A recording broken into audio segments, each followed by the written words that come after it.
Olá, estamos iniciando mais um programa Conhecendo o Ministério Público. O Senado Federal aprovou recentemente medidas provisórias que ampliam as possibilidades de exploração em áreas importantes da Amazônia, especialmente no estado do Pará. As medidas são criticadas por organizações não governamentais, mas defendidas por políticos. Para fazer uma análise da matéria e uma reflexão do que isso significa na área do meio ambiente, convidamos o promotor de justiça Eduardo Coral Viegas. Doutor Viegas, quero dizer que é um prazer tê-lo aqui conosco novamente no programa. O que está no centro dessa discussão são problemas em áreas de unidades de conservação? Então, é um prazer estar aqui, Marco, mais uma vez. Duas medidas provisórias, que são as medidas que tratam das unidades de conservação, 756 e 758, foram aprovadas no Congresso Nacional e agora vão para sanção ao veto presidencial, e elas flexibilizam o grau de proteção de unidades de conservação importantes, tanto no Pará quanto em Santa Catarina. No Pará, justamente numa época em que os índices de desmatamento na floresta amazônica, e especialmente no Pará, aumentam significativamente, vêm essas medidas provisórias para tirar uma proteção maior em uma área correspondente ao tamanho do Distrito Federal.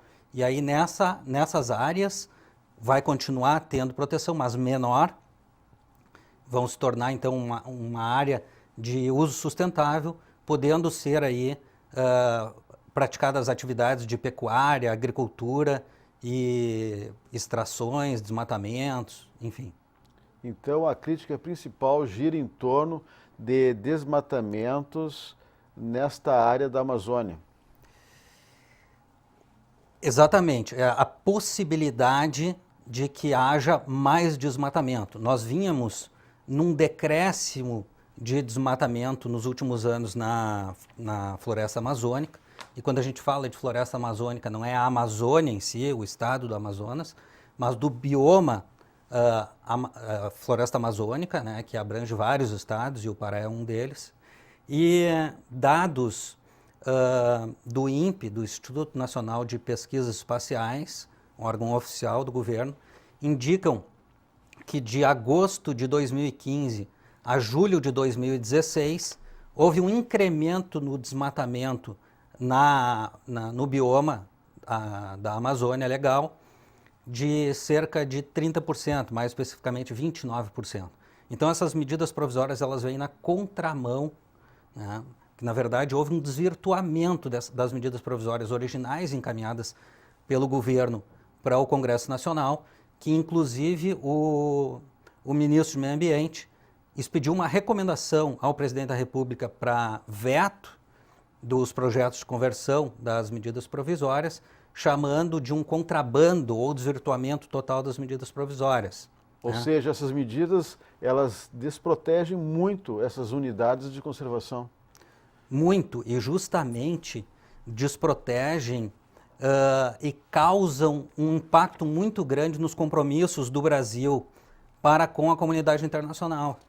Em dezembro de 2015, o Brasil firmou o Acordo de Paris, onde 195 países do mundo, que corresponde a 70% da emissão de gases de efeito estufa, firmaram um acordo que seria um avanço em relação ao protocolo de Kyoto, e o Brasil ratificou em 2016 esse Acordo de Paris, onde ele se comprometeu a adotar medidas para reduzir a emissão de gases de efeito estufa, colaborar com o mundo contra o aquecimento global. Uma das obrigações foi zerar o desmatamento ilegal na Amazônia até 2030. Outra obrigação foi de recuperar 16 milhões de hectares de mata devastada. Pois bem, agora essas novas leis que estão para entrar em vigor no Brasil a partir das recentes aprovações no final de maio de 2017, elas vêm na contramão e vão impedir com que o Brasil cumpra as suas obrigações perante o Acordo de Paris. Por falar no Acordo de Paris, nós tivemos uma grande notícia negativa, do ponto de vista global, de que os Estados Unidos, no dia 1º de junho, então próximo aí, da nossa Semana do Meio Ambiente, né, anuncia o afastamento dos Estados Unidos do Acordo de Paris. Já não tinha ratificado o protocolo de Kyoto, tinha sido uma festa muito grande para a comunidade internacional, de um modo geral, a adesão dos Estados Unidos, através do presidente Obama, ao Acordo de Paris. E agora, o governo Trump, que nega a existência do aquecimento global, se afasta do Acordo de Paris. Qual é a importância dos Estados Unidos nesse contexto de aquecimento global? A China é a maior produtora de gases de efeito estufa, os Estados Unidos o segundo, e a União Europeia toda não corresponde a só o que os Estados Unidos produz de gás com efeitos no aquecimento global. Agora, nessa região que nós estamos falando, doutor Eduardo, sempre houve conflitos com agricultores, pequenos produtores locais, conflitos por terras, posse de terras, né? Então, sempre foi problemática essa questão nessa região. Tanto que nessa região do Pará, não sei se você vai lembrar, Marco, a irmã Dorothy foi assassinada com 6 tiros em 2005, né? Uma pessoa que zelava pelos interesses daquelas comunidades, né, foi assassinada. Isso foi um marco, muita manchete do ponto de vista mundial. E agora, recentemente, na última semana aí de maio, 10 pessoas foram assassinadas em uma fazenda numa disputa com policiais que foram para lá para efetuar mandados de busca e apreensão, prisão e etc. No ano passado, foram 61 pessoas assassinadas em função de disputas agrárias no Brasil, né? E não existe um respeito ambiental, digamos assim, né? Crimes na Amazônia sempre aconteceram, né? Desmatamentos, né?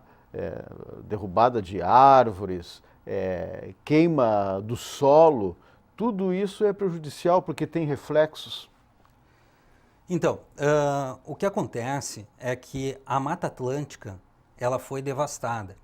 Então, hoje no Brasil, a Mata Atlântica ela é aproximadamente menos de 10% do que era em 1500.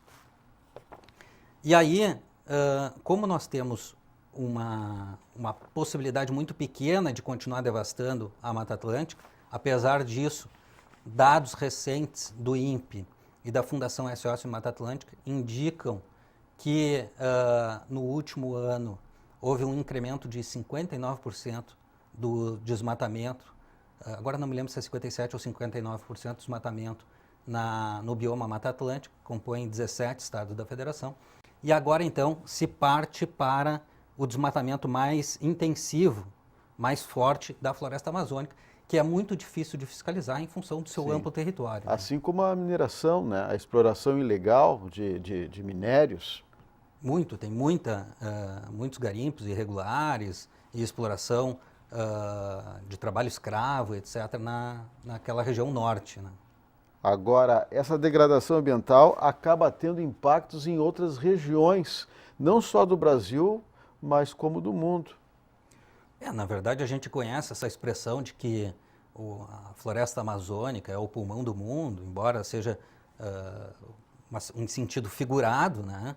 Porque a gente sabe que os oceanos eles são muito mais potentes nesse sentido do que a própria floresta amazônica, mas ela tem um impacto muito grande, tanto que a mata em pé ela permite um clima mais controlado, tanto no ponto de vista local quanto do ponto de vista de outras localidades. Nós temos, nos últimos anos, nós tivemos um problema muito sério de água na região sudeste, Minas, São Paulo, Rio de Janeiro, né? uma seca muito grande, e se atribui a isso, os estudiosos atribuíram a isso, problemas na Amazônia, porque existem os rios voadores, que são a evaporação na Amazônia, forma grandes nuvens carregadas de chuva que são deslocadas para a região sudeste e aí precipitam ali, contribuindo com as chuvas. E aí em 2013, 2014, 2015 a região sudeste foi muito atingida porque nós estamos devastando muito a floresta amazônica. Existe um livro chamado A Ferro e Fogo, do Warren Dean, que diz que, ao contrário da Mata Atlântica, a floresta amazônica ela não tem uma riqueza de solo que seja adequado para a produção agrícola. Então, o solo da Mata Atlântica, quando a mata é derrubada, ele é rico, ele permite muitos plantios e com revezamento, enfim. A Mata Atlântica, a floresta amazônica, aquele solo só é rico pela matéria orgânica decorrente da mata. Então caem as folhas, apodrecem e tal. Na medida que se tira a mata para colocação de gado ou para produção agrícola, logo aquele solo se desertifica, porque ele é muito pobre, ele depende daquela matéria orgânica da floresta. Claro. Dentro do meio ambiente, o senhor é um especialista na questão da água, por isso eu lhe pergunto, esse desequilíbrio ambiental provocado pelo encontro do homem com a natureza, ele pode prejudicar nossos rios e o nosso clima? Na verdade, o que está acontecendo agora com essas novas leis já vem acontecendo pelo menos desde 2012, com o novo Código Florestal.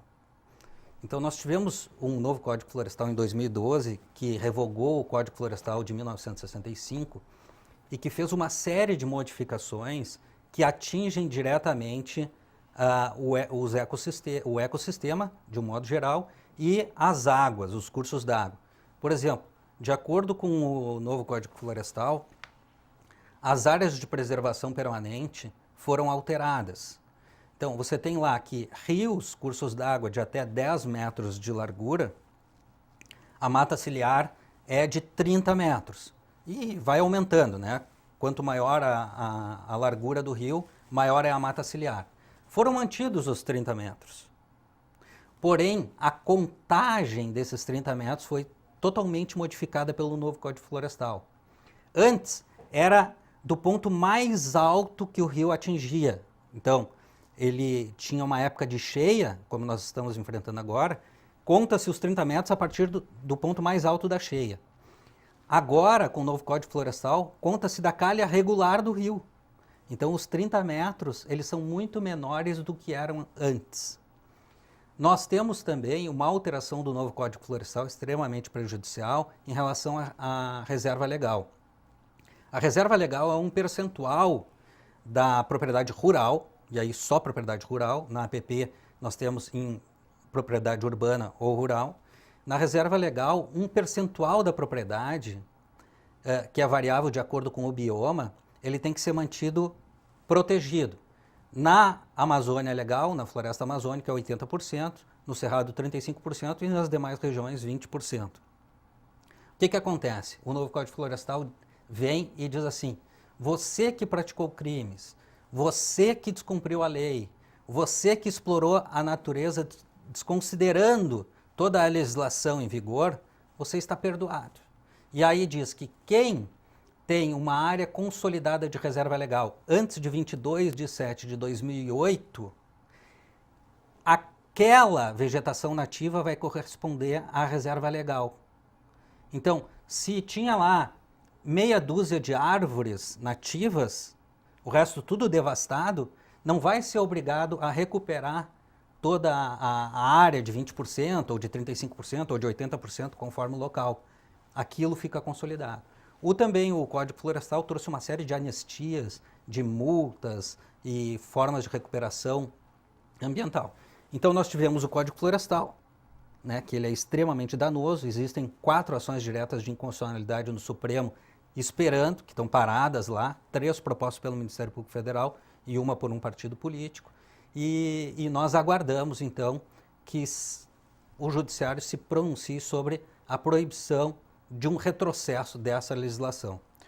Eu tenho aqui em mãos um livro que foi editado pelo Memorial do Ministério Público Gaúcho, a atuação do Ministério Público na área ambiental, histórias de vida. E o senhor é um dos entrevistados nesse livro, né, junto com demais colegas do Ministério Público Gaúcho. Vale a pena mostrar esse livro, porque o senhor é especialista na matéria e eu queria continuar lhe perguntando o seguinte: nós estamos perdendo muita biodiversidade pela ação do homem. Não está na hora de apertar o cerco, de apertar esse monitoramento? O que acontece é que nós vivemos numa crise política sem precedência. O Maquiavel já dizia que, em termos de política, os fins justificam os meios. E é o próprio Maquiavel que trata da forma de se atingir o poder e de se manter no poder. O governo ele está numa crise muito grande, inclusive respondendo a processos que podem implicar na sua cassação através do TSE, em vias de ser processado no Supremo Tribunal Federal, e também existem pedidos de impeachment em tramitação no Congresso Nacional.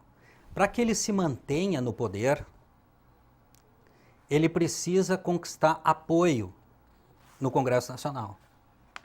E nós sabemos que a bancada ruralista ela é extremamente forte. O que acontece é que a bancada ruralista está aproveitando esse momento de crise e colocando leis em votação, em regime de urgência urgentíssima, para sustentar o governo, em troca de sustentação do governo. E aí oferece um apoio, ainda que esse apoio pode ser que não se sustente mais adiante, mas daí já terão sido aprovadas essas leis que aproveitam aos grandes latifundiários, né? Então, é um momento onde não poderiam estar sendo votadas essas leis, porque os parlamentares de hoje já não têm mais legitimidade social. E a imprensa ela está muito ocupada com a crise política e a aprovação dessas leis elas passam como notinhas de rodapé nos jornais, por exemplo. E a sociedade nem tem mais poder de indignação frente a tantas coisas. Então o meio ambiente acaba sendo deixado de lado.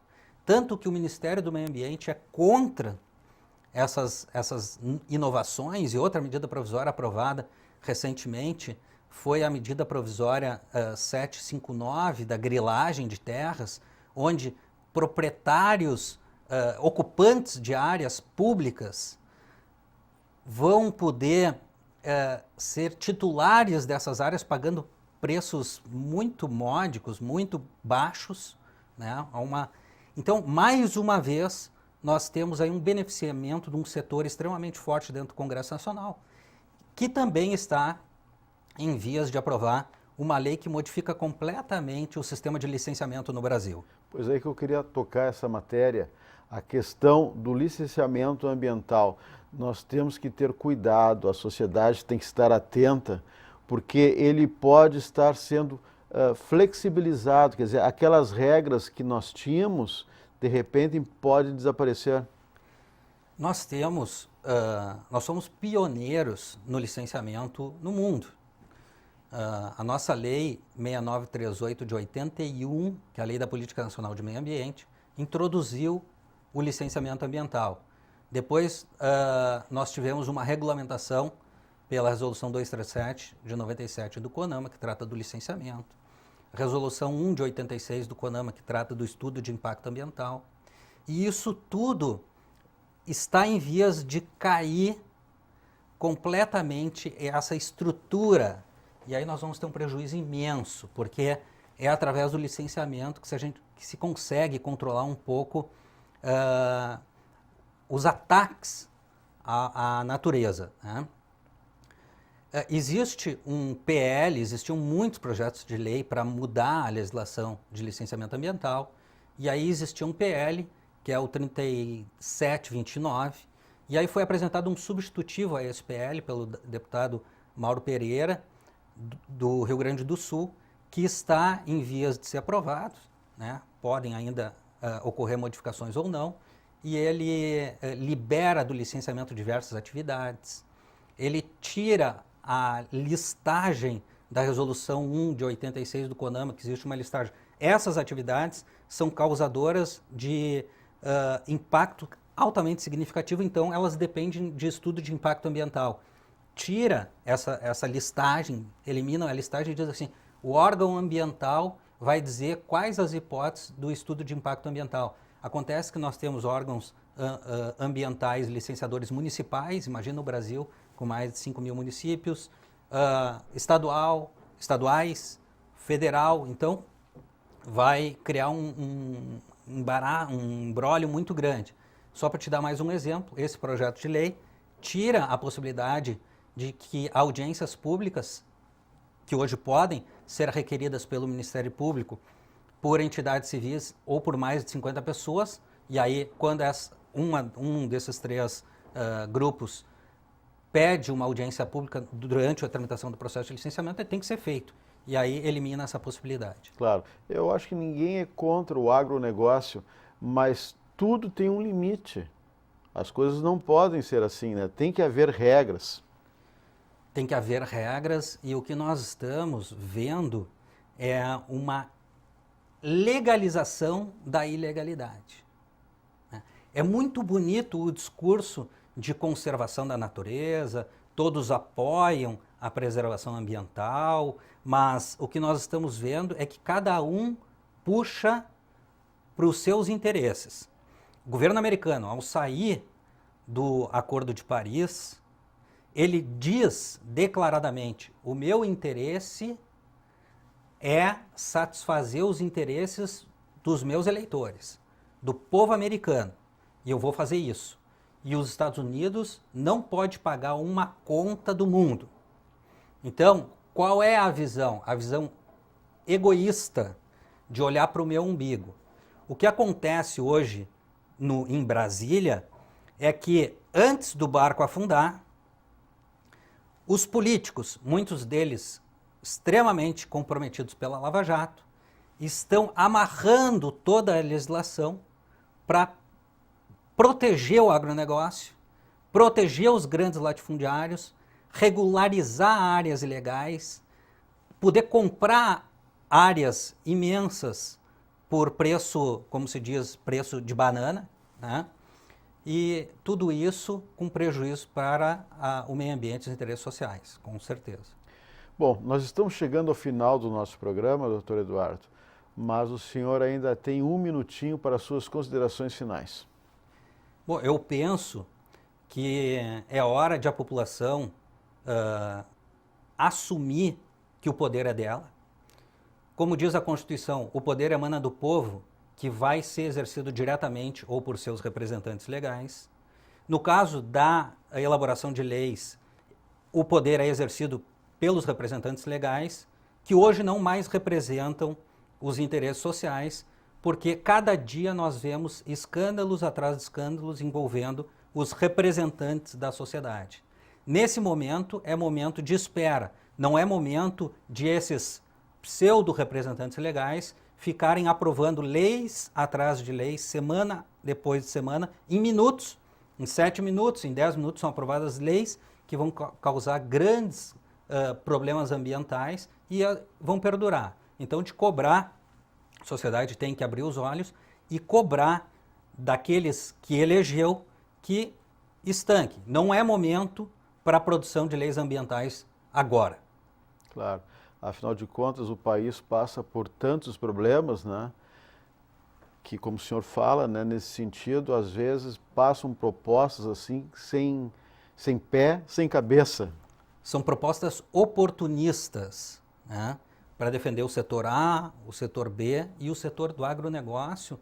É um setor extremamente forte, né, que está lá no Congresso Nacional E na queda de braço, por exemplo, do Ministério da Agricultura, que é comandada pelo Blairo Maggi, um dos maiores produtores de soja do Brasil, e do Ministério do Meio Ambiente, o Ministério do Meio Ambiente ele não tem voz. Prevalecem os interesses da agricultura, que, como tu disseste, é uma das grandes responsáveis pela economia brasileira, mas não há mais espaço para que as derrubadas continuem sendo feitas.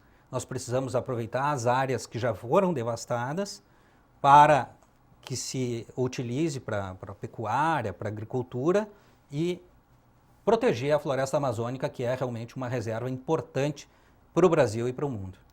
Ok, promotor de justiça Eduardo Coral Viegas, que atua na área do meio ambiente no Ministério Público Gaúcho. Mais uma vez, eu agradeço a sua participação no programa, a sua gentileza em aceitar o nosso convite. A satisfação é nossa. Ok. Se você tem críticas, sugestões, mande um e-mail. Mande um e-mail para o endereço eletrônico que está na tela. Lembramos também que esse quadro poderá ser revisto no YouTube. Na próxima semana, voltaremos com mais um assunto de interesse da sociedade no programa Conhecendo o Ministério Público. Até lá!